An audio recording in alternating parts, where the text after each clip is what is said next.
നമസ്കാരം പ്രിയപ്പെട്ടവരെ, ഇതൊന്ന് കേട്ടിട്ട് നമുക്ക് വീഡിയോയിലേക്ക് പോവാം. നീനാക്കുറുപ്പേ, മാഡം, നിങ്ങൾ എത്ര വലിയ സ്ത്രീയാണെങ്കിലും ഉണ്ടല്ലോ, നിങ്ങൾക്ക് ഒരുപാട് പേരുടെ ശാപം ഉണ്ടാവും കേട്ടോ. നിങ്ങളുണ്ടല്ലോ, ഗതി കിട്ടാതെ നരകിച്ചേ നിങ്ങൾ ചാവുള്ളൂ. ഞാൻ എഴുതി വെച്ചുതരാം. നിങ്ങൾ ഇതിന്റെ പേരിൽ എന്നെ കുറിച്ച് എന്ത് കംപ്ലൈന്റ് ചെയ്താലും, നിങ്ങൾ എന്ത് കോപ്പ് ചെയ്തെന്ന് പറഞ്ഞാലും എനിക്കൊരു പുല്ലുമില്ല കേട്ടോ. ഈ ഒരു അപരാധം ഏതാണെന്നുള്ളത് നിങ്ങൾക്ക് മനസ്സിലായോ? കഴിഞ്ഞ ദിവസങ്ങളിൽ ഏറ്റവും കൂടുതൽ ആളുകൾ സോഷ്യൽ മീഡിയയിൽ സംസാരിച്ച ഒരു കൂതറ സാധനമാണ്. അതായത് 18 വർഷം ഇസ്ലാം മതത്തിൽ ജനിച്ചിട്ട് ആ മതത്തെക്കുറിച്ചിട്ട് ഒരു ചുക്കും ചുണ്ണാമ്പും പഠിക്കാതെ, അല്ലെങ്കിൽ നമസ്കാരം എന്തെന്നറിയില്ല, നോമ്പ് എന്തെന്നറിയില്ല, മതം എന്താണെന്നറിയാതെ ആ കുടുംബത്തെയും വഞ്ചിച്ച് ഏതോ ഒരു സംഘി വേട്ടാവളിയന്റെ കൂടെ ഒളിച്ചോടിപ്പോയി മതം സ്വീകരിച്ച്, ഹൈന്ദവ മതം സ്വീകരിച്ച് ആ മതത്തിൽ വിശ്വസിച്ചിപ്പോൾ ജീവിച്ച് മുന്നോട്ട് പോകുന്ന സബീന എന്ന് പറയുന്ന ലക്ഷ്മിപ്രിയയുടെ വോയിസ് ആണ് നിങ്ങൾ കേട്ടത്. അമ്മ എന്ന താരസംഘടനയിലെ നീനാക്കുറുപ്പിനെ കുറിച്ചിട്ടാണ് ഇപ്പൊ ഈ പറയുന്ന വോയിസ് നിങ്ങൾ കേട്ടത്. ഇനി ഇതിന്റെ വളരെ പ്രധാനപ്പെട്ട ചില സംഭവങ്ങൾ കേൾക്കുന്നതിന് മുമ്പ് എനിക്കൊരു കാര്യം നിങ്ങളോട് പറയാനുണ്ട്. നമ്മൾ ജനിച്ച മതത്തെ കുറിച്ചിട്ട് ആഴത്തിൽ പഠിക്കുകയും ചിന്തിക്കുകയും ചെയ്യുന്ന ഒരു സ്ത്രീക്കും ഇതുപോലെ അഭിസംബോധന ചെയ്യാൻ പറ്റില്ല. അപ്പൊ ഈ ഒരു വീഡിയോ സോഷ്യൽ മീഡിയയിൽ, സമൂഹ മാധ്യമങ്ങളിൽ ഇപ്പോൾ വലിയ ട്രെൻഡിങ് ആണ്. അപ്പൊ അതിന്റെ താഴെ വരുന്ന ഒരുപാട് കമന്റുകൾ ഞാൻ ശ്രദ്ധിച്ചു. ആ കമന്റുകളിൽ വരുന്നത് മൊത്തം ലക്ഷ്മിപ്രിയ എന്ന രീതിയിലല്ല പല ആളുകളും ഇതിനകത്ത് വന്നിട്ട് കമന്റ് ചെയ്യുന്നത്. കാരണം നമ്മൾ പറയല്ലോ, ചുട്ടയിലെ ശീലം ചുടലവരെ എന്നൊക്കെ നമ്മൾ പറയാറുണ്ടല്ലോ.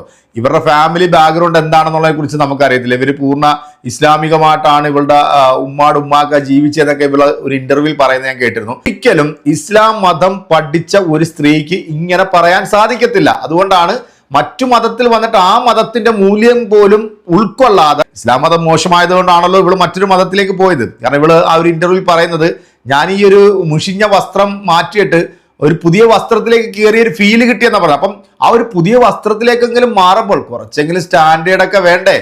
അഭിമാനവും ഇല്ലാത്ത, എന്തെങ്കിലും താല്പര്യങ്ങൾക്ക് വേണ്ടി മാത്രം പോകുന്ന ചില മരവാഴകളാണ് ഇതൊക്കെ. ഒരു സ്ത്രീ കൂടിയായിട്ടുള്ള നീനാക്കുറുപ്പിനെ കുറിച്ചിട്ട് ഈ പറഞ്ഞ ഓഡിയോ ക്ലിപ്പ് എൻ്റെ പ്രിയപ്പെട്ട പ്രേക്ഷകരായിട്ടുള്ള നിങ്ങൾ കേൾക്കുമ്പോൾ നിങ്ങൾക്കത് മനസ്സിലാകും. ഇവള് വളർന്നു വന്ന മതത്തിൻ്റെതല്ല, ഇവള് മതം പഠിക്കാതെ വന്നത് കൊണ്ടുള്ള കുഴപ്പമാണ് എന്ന് മനസ്സിലാവും. അതുകൊണ്ട് ഈ വീഡിയോ കാണുന്ന എൻ്റെ പ്രിയപ്പെട്ട ഒരു സഹോദരങ്ങളും അവൾ ജനിച്ച മതത്തെക്കുറിച്ച്, കാരണം അതിൻ്റെ ഒരു മൂല്യവും ഒരു മഹത്വവും അറിയാതെ മറ്റൊരു മതത്തിലേക്ക് ചേക്കേറിയപ്പോൾ ആ മതത്തിലും ഉൾക്കൊള്ളാതെയാണ് ഇവൾ ഒരു സ്ത്രീയെ കുറിച്ചിട്ട് ഇത്തരം അസഭ്യ ഭാഷയിൽ സംസാരിക്കുന്നത്. കേരളത്തിലെ പൊതുസമൂഹം ഇവളുടെ ക്വാളിറ്റി എന്താണെന്നും ഇവൾ എന്താണെന്നും ഇപ്പൊ ഈ ഒരു ഒറ്റ വീഡിയോയിലൂടെ കണ്ടുകൊണ്ടിരിക്കുകയാണ്. നമുക്ക് എന്തായാലും അതിന്റെ ആ ഒരു പൂർണ്ണ ഓഡിയോ ക്ലിപ്പ് എന്റെ പ്രിയപ്പെട്ട പ്രേക്ഷകർ ഒന്ന് കേൾക്കുക. കേട്ടതിന് ശേഷം കൃത്യമായി നിങ്ങൾ കമന്റ് ചെയ്യുക. ഇവളുടെ കുഴപ്പം മതമാണോ, ഇവളുടെ കയ്യിലിരിപ്പാണോ എന്ന് നിങ്ങൾ വിലയിരുത്തുക കേട്ടോ. ഒരു ആർട്ടിസ്റ്റിനെ ഒരിക്കൽ ഞങ്ങളുടെ ഒരു ഡാൻസ് കഴിഞ്ഞിട്ട് എത്ര സമയം കഴിഞ്ഞിട്ടാണ് നിങ്ങളുടെ ഫാഷൻ ഷോ ഉള്ളത്? എനിക്കറിയാലോ, ഞാൻ ഇതിനകത്തുള്ള ഒരു കോർഡിനേറ്റർ തന്നെയല്ലേ. എനിക്കറിയാലോ ഏത് പ്രോഗ്രാം കഴിഞ്ഞിട്ട് ഏത് എങ്ങനെയെന്നുള്ളത് എനിക്കറിയാവല്ലോ. ആ കൊച്ചിന് കോസ്റ്റ്യൂം ഇട്ട് നിന്നൊരു കൊച്ചിനെ സ്റ്റേജിൽ കയറാൻ നിങ്ങൾ സമ്മതിച്ചിട്ടില്ല. എന്നിട്ട് എന്തായി? എന്തെങ്കിലും ഒരു കാര്യത്തിൽ മാന്യമായിട്ട് സ്റ്റേജിൽ കയറാനോ, വിളക്ക് കത്തിക്കുന്നിടത്ത് നിൽക്കാനോ, എന്തെങ്കിലും ഒരു കാര്യം ചെയ്യണം, ലാലേട്ടനെ ആദരിക്കുന്നിടത്ത് നിൽക്കാനോ നിങ്ങൾക്ക് സാധിച്ചിട്ടുണ്ടോ? നിങ്ങളടുത്ത് വേണ്ട വേണ്ട വേണ്ട വേണ്ട എന്ന് ഞാൻ വിചാരിച്ചിട്ടുണ്ട്. നിങ്ങൾ എന്ത് പട്ടി ഷോയാണ് സ്ത്രീയെ നിങ്ങൾ ഞങ്ങളുടെ പ്രോഗ്രാം സ്ഥലത്ത് കിടന്ന് കാണിച്ചത്? നിങ്ങൾ എന്തെല്ലാം പൂവും മായും കായും ഒക്കെ പറഞ്ഞ് നിങ്ങൾ എന്ത് പന്ന സ്ത്രീയാണ്? നിങ്ങളൊരു സ്ത്രീ തന്നെയാണോ? സ്ത്രീ എന്ന് പറയുമ്പോണ്ടല്ലോ അതിന് കുറച്ചുകൂടെ മാന്യതയുണ്ട്. സ്ത്രീകൾക്ക് പോലും ഒരു അപമാനമാണ് നിങ്ങൾ. മനസ്സിലായോ? വിഷമാണ് നിങ്ങൾ. അത് കറക്റ്റാണ് കേട്ടോ. സ്ത്രീകൾക്ക് പോലും അപമാനമാണ് ഈ സംഗണി കൂതറ.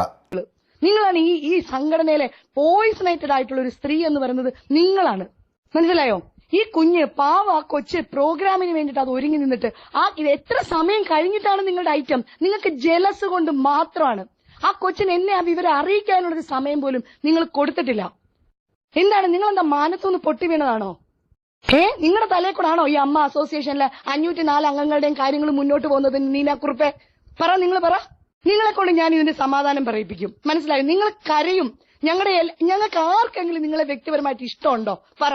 നമ്മൾ സ്നേഹം കൊടുത്താണ് സ്നേഹം മേടിക്കേണ്ടത്, ബഹുമാനം കൊടുത്താണ് ബഹുമാനം മേടിക്കേണ്ടത്. നിങ്ങൾ ഒറ്റയൊരുത്തി ഇലക്ഷന് മുമ്പ് എല്ലാ മനുഷ്യരും നിങ്ങൾ ഓടി നടന്ന് വിളിച്ചു പറഞ്ഞു. ഞാൻ ഇതുവരെ പറഞ്ഞിട്ടില്ല അത്. ലക്ഷ്മിപ്രിയയ്ക്ക് വോട്ട് കൊടുക്കരുതെന്ന് വിളിച്ചു പറഞ്ഞ തെളിവ് സഹിതം ഞങ്ങളുടെ കയ്യിലുണ്ട്. എനിക്കത് പുല്ലായതുകൊണ്ടുണ്ടല്ലോ, ഈശ്വരനാണ്. നീനാക്കുറുപ്പല്ല ലക്ഷ്മിപ്രിയയുടെ ജാതകം എഴുതുന്നത്. മനസ്സിലായോ? നീനാക്കുറുപ്പിന് ഒരു ഉണ്ടയും സാധിക്കില്ല ഈ ലോകത്ത്. നിങ്ങൾ തവളയ്ക്കൊരു വിചാരമുണ്ട്, പൊട്ടക്കുഴിയിലെ തവളയ്ക്ക് ഇതാണ് സ്വർഗ്ഗലോകം എന്ന്. നിങ്ങൾ എന്താ ഭക്ഷണ കാര്യത്തിൽ നിങ്ങൾ ഇടപെടുന്നു, മറ്റേ ഡാൻസിന്റെ കാര്യത്തിൽ ഇടപെടുന്നു, അതിലിടപെടുന്നു, ഇതിലിടപെടുന്നു. നിങ്ങൾ ചെയ്യുന്ന എന്തെങ്കിലും കാര്യത്തിൽ ഞങ്ങൾ ഈ ഇത്രയും 16 അംഗങ്ങളുണ്ടല്ലോ, ഞങ്ങൾ ആരെങ്കിലും ഇന്റർഫിയർ ചെയ്തിട്ടുണ്ടോ? സ്ത്രീയെ അവനവനെ ഏൽപ്പിക്കുന്ന ജോലി അവനവൻ ചെയ്യണം, മനസ്സിലായോ? ഞങ്ങൾ ഇത്ര ആൾക്കാരുടെ ശാപം നിങ്ങൾക്ക് എന്തായാലും ഉണ്ടാവും. നിങ്ങൾക്ക് എന്തെങ്കിലും മാനസിക പ്രശ്നം ഉണ്ടെങ്കിൽ നിങ്ങൾ പോയിട്ട് ട്രീറ്റ്മെന്റ് എടുക്കണം. അതല്ലാതെ വേറെ എന്തെങ്കിലും പ്രശ്നമാണെങ്കിൽ അതിന് നിങ്ങളാണ് പരിഹാരം കണ്ടെത്തേണ്ടത്. ജോലി നിങ്ങൾക്ക് മാത്രം എന്താ ഒരു എക്സ്ട്രാ ഫിറ്റിംഗ്? നിങ്ങൾക്ക് എന്താ വന്നത്? നിങ്ങൾക്ക് എന്ത് എക്സ്ട്രാ ഫിറ്റിംഗ് ആ വന്നത്? ഇത് എല്ലാരും ഞാൻ ഇവരോട് എനിക്ക് ഇവരെ വിളിച്ച് സംസാരിക്കാൻ താല്പര്യമില്ല. എനിക്ക് ഇവരെ കണ്ണെടുത്താ കണ്ടൂടാ. ഞാൻ ഇവർക്ക് എന്ത് വൈരാഗ്യം ചെയ്തെന്ന് എനിക്ക് അറിയില്ല. തുടക്കം തൊട്ടിട്ട് ഈ സ്ത്രീ എന്നോട് എങ്ങനെയാ പെരുമാറുന്നത് നിങ്ങൾ കണ്ടിട്ടുണ്ട്. പക്ഷേ ഒരു കൃമി എപ്പോഴും ഒരു കൃമിയായിരിക്കും, ഒരു വിഷം എപ്പോഴും ഒരു വിഷമായിരിക്കും.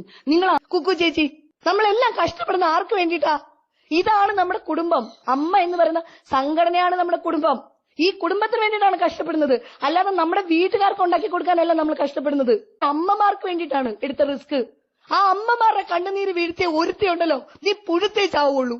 നോക്കിക്കോടി, നിനക്ക് എന്റെ മാത്രമല്ല ഞങ്ങളുടെ എല്ലാവരുടെയും ശാപം നിനക്കുണ്ടാവും.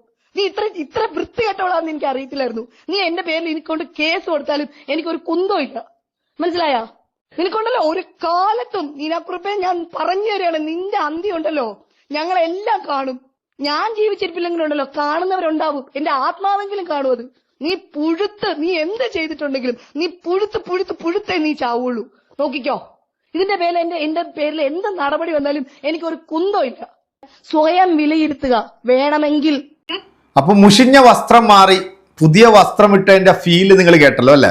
ഈ അപരാധമാണ് വന്നിരുന്നുകൊണ്ട് സ്ത്രീ സമൂഹത്തെ കുറിച്ചിട്ട് പറയുന്നത്. 18 വർഷം ഒരു മതത്തിൽ ജീവിച്ച് ആ മാതാവിനെയും പിതാവിനെയും സഹോദരങ്ങളെയും സമൂഹം തള്ളിപ്പറഞ്ഞുകൊണ്ട് മറ്റൊരു മതത്തിലേക്ക് ചേക്കേറി അവിടെ ഇരുന്നുകൊണ്ട് കാണിക്കുന്ന തെമ്മാടിത്തരങ്ങളാണ് നിങ്ങളിപ്പോ കേട്ടത്. പോയ മതത്തോട് പോലും യാതൊരുവിധ തരത്തിലുള്ള പ്രതിബദ്ധതയും ഇല്ലാതെ, അല്ലെങ്കിൽ ഒരു പവിത്രയും കാത്തു സൂക്ഷിക്കാത്ത ഒരു ഒന്നാന്തരം നല്ല കൂതറ അഭിനയ സ്ത്രീയാണ് ഈ വേട്ടാവളിയെത്തി എന്നുള്ളത് നിങ്ങൾക്ക് ഈ ഒരൊറ്റ ഓഡിയോ ക്ലിപ്പിൽ നിന്ന് തന്നെ നിങ്ങൾക്ക് മനസ്സിലായി.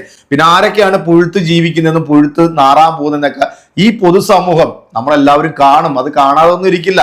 ഇപ്പൊ ഈ റമദാൻ മാസമായപ്പോഴത്തേക്ക് മീഡിയ അറ്റൻഷൻ കിട്ടാൻ വേണ്ടിയാണ് ഇവള് മറ്റേ പഴയ വസ്ത്രവും പുതിയ വസ്ത്രത്തിന്റെ കഥയുമായിട്ട് സോഷ്യൽ മീഡിയയിൽ വന്നിരുന്നുകൊണ്ട് ഇങ്ങനെ അങ്ങോട്ട് തള്ളിയത്. എന്തായാലും ഇതിനൊക്കെ കൃത്യമായിട്ടുള്ള മറുപടി ദൈവം തമ്പുരാൻ ഉടനെ കൊടുത്തോണ്ടിരിക്കുക. കാരണം ഇപ്പൊ പഴയതുപോലെ അല്ലല്ലോ, അവിടെ അങ്ങ് കമ്പ്യൂട്ടർ യുഗമല്ലേ, ബട്ടൺ ഞെക്കിയാൽ മതി ഉടനെ അടി കംപ്ലീറ്റിങ് വരും. അതാണ് ഇപ്പൊ നമ്മൾ ഈ ഒരു ഓഡിയോയിലൂടെ കണ്ടത്. ഇപ്പൊ ഇവളുടെ ഒരു ക്വാളിറ്റിയും ഇവളുടെ സ്റ്റാൻഡേർഡും എന്താണ് എന്നുള്ളത് പ്രിയപ്പെട്ട മലയാളികൾ ഓരോരുത്തരും മനസ്സിലാക്കിക്കൊണ്ടിരിക്കുകയാണ്. ഈ ഒരു ഓഡിയോ ക്ലിപ്പ് ഇപ്പം സമൂഹ മാധ്യമങ്ങൾ വലിയ രീതിയിൽ തന്നെ വൈറലായപ്പോഴത്തേക്ക് പല മീഡിയാസും പല ആളുകളും ഇവരെ വിളിക്കുന്നുണ്ട് കേട്ടോ. വിളിച്ചിട്ട് ഇവരോട് ചോദിക്കുമ്പോൾ അതിന് ഇവർ കൊടുക്കുന്ന ഒരു മറുപടി ഉണ്ട്. അത് നമ്മൾ അടുത്തൊരു വീഡിയോ ആയിട്ട് വരുന്നതായിരിക്കും. അപ്പൊ അതുവരേക്കും എല്ലാവർക്കും ബൈ.